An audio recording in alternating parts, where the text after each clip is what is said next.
Bonjour à tous, je voudrais vous expliquer quelques règles de calcul avec l'infini. Vous aurez besoin d'appliquer ces règles de calcul lorsque je vous demanderai de calculer des limites pour x tendant vers l'infini de certaines fonctions, puisque vous allez commencer par remplacer x par l'infini, plus l'infini ou moins l'infini suivant les énoncés, et puis vous allez devoir respecter certaines règles de calcul pour terminer ce calcul de limite.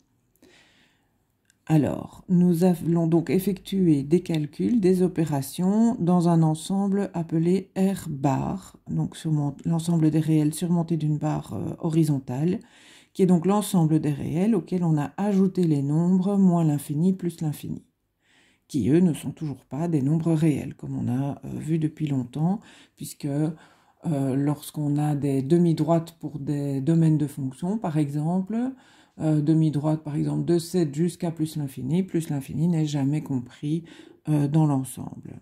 Alors on considère un nombre réel R qui lui donc n'est pas l'infini. Ce nombre réel appartient à l'ensemble R et pas à l'ensemble R bar.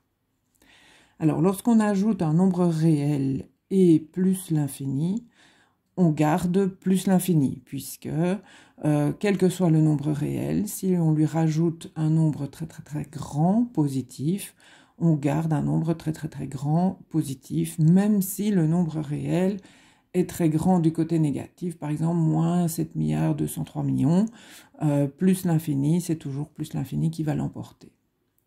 Si vous ajoutez deux nombres très grands, donc plus l'infini, plus l'infini, vous conservez plus l'infini, puisque la somme de deux nombres très grands et positifs tous les deux donnera un résultat très grand et positif. Alors, si vous avez un nombre réel moins l'infini, la réponse sera toujours moins l'infini, quelle que soit la valeur du nombre réel, l'infini l'emporte quelque part. Si vous avez moins l'infini plus moins l'infini, donc un nombre très grand du côté négatif et un autre nombre très grand du côté négatif, vous obtiendrez toujours un nombre extrêmement grand du côté négatif. Donc moins l'infini plus moins l'infini égale moins l'infini. Par contre, si vous avez dans un calcul, une opération, vous arrivez au cas plus infini, moins infini, ou si vous commencez avec moins l'infini et vous rajoutez plus l'infini, ces deux situations ne peuvent pas être débrouillées directement. C'est ce qu'on appelle des cas d'indétermination et nous verrons des techniques qui permettent de lever les indéterminations. Nous verrons ça ultérieurement. Alors, pour multiplier avec des infinis, on précise tout d'abord que le nombre réel que l'on considère est différent de 0 parce qu'avec 0, les règles sont différentes. Donc, si vous avez un nombre réel non nul et que vous le multipliez par un infini, donc un nombre extrêmement grand, vous obtiendrez un nombre extrêmement grand en réponse, donc un infini. Cette fois-ci, le signe est à déterminer en fonction du signe du réel et du signe de l'infini. Donc, si vous avez moins 3 multiplié par plus l'infini, la réponse sera moins l'infini, puisque un nombre négatif multiplié par un nombre positif donne un nombre négatif. Si vous avez un infini fois un infini, donc un nombre qui tend vers une valeur extrêmement grande, multiplié par un nombre qui tend vers une valeur extrêmement grande, vous obtiendrez comme réponse un infini. Là aussi, il faut respecter la règle des signes, qui est la même que celle que vous connaissez depuis toujours.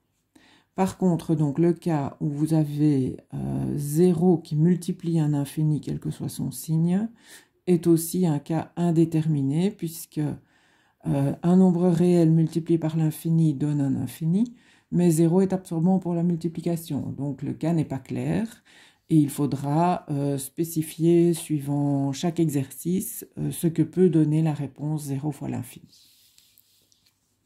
Alors, pour les quotients, le principe est le même, c'est-à-dire que vous considérez des réels non nuls.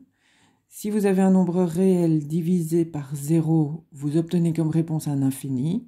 Alors, nous l'avons vu dans le cadre des calculs de limite. Si vous avez un nombre réel et que vous le divisez par un nombre très petit, vous obtenez une réponse très grande. Alors, le signe de l'infini ici va dépendre du signe du réel qui est au numérateur et va dépendre aussi de la manière dont on tend vers 0. Si on tend vers 0 par des valeurs positives ou si on tend vers 0 par des valeurs négatives. Et on applique la règle des signes habituels.